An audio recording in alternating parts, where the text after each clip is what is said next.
Do you think it's justified for the masses to get behind this?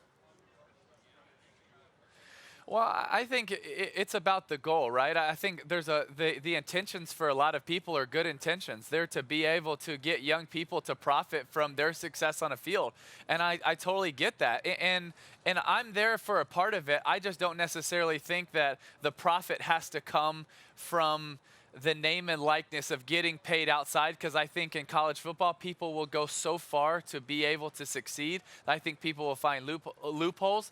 And so from the first day that we talked, I shared that I didn't agree with what the NCAA has done in the past, but I also think we needed to support our players. I think it should come in more of the form of stipends, of being able to take all of the TV money and be able to give it to all of the players spread equally, so we continue to keep college football equal playing field for everybody. That's just how I feel about it. I think we can be able to holistically help and love and care for all these kids, because I think the biggest issue is about being able to provide a holistic care for these kids and be able to give them financial support, because they've earned it with how big of a sport it is.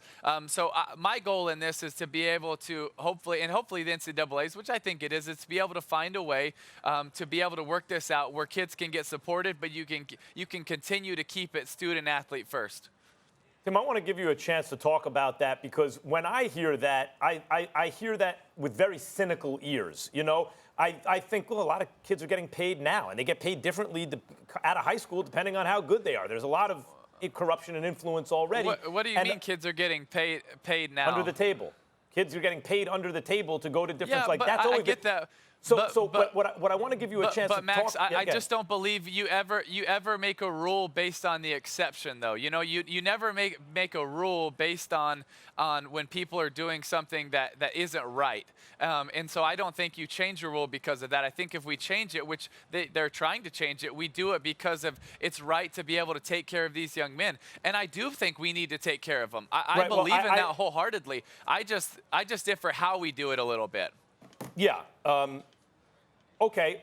What I want you to comment on is, the reason I hear it cynically is when you say care holistically for these young men or student athletes. Mm-hmm. Many people, including me, think, come on, it's yes, there are some people who have drank the Kool-Aid, but a lot of it is very cynical. ADs, head coaches on down.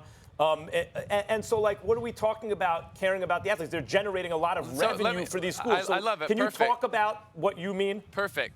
Yes, I would love to. Yeah, absolutely. I think care holistically for them, and I think there's a lot that goes into it. I think it's emotional, it's physical, it's athletic, it's spiritual, it's all of these. But I think also, so in the NFL, 78% of football players within 2 years, when they stop playing, when they retire, they go broke.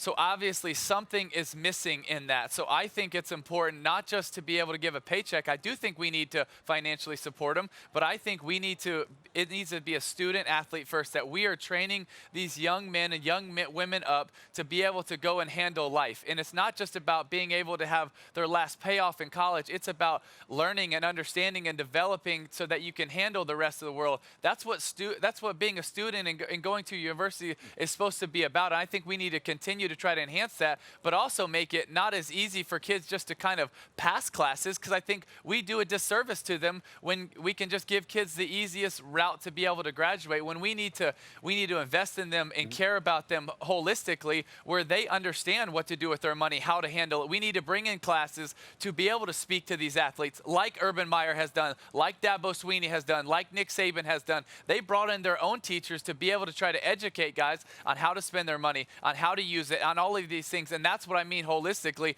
Take care of these kids so that they're just not another one of the athletes that go pro one day, but then within 2 years go broke, because that's what's happening to 78% of our athletes that are playing in the NFL. So I think I would love to look at it from a holistic model and truly caring about the athlete in whole. All right.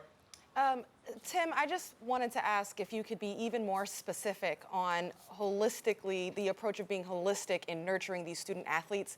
What does that actually look like for the NCAA, the schools, and the student athletes that are there? What is that approach?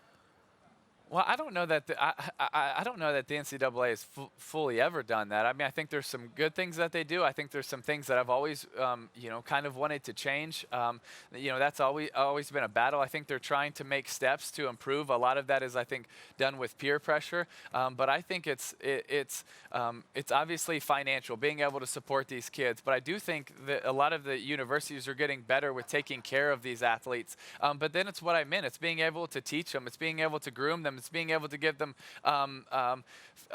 financial training. It's being able to develop them to be able to take on the real world. And a lot of the argument, and one that Max has even made, is but it's a capitalistic society, and so why not start that now? And I think my thought would be is because this isn't the real world yet. We're training them, we're developing them, we're grooming them so that they can be ready to handle the real world one day, because obviously there's been something missing with the statistics of that many NFL players going broke within 2 years of playing in the NFL. So I just think that's another loophole that I would love to help be able to encourage and fix, because I do think it's a big issue. I do hope that you'll be in a position where they'll consult with you and people like Dabo Swinney, who I've spoken to about this very issue as well, along with a plethora of other people, because y'all got some great ideas. Allow me to get back to the football field, though.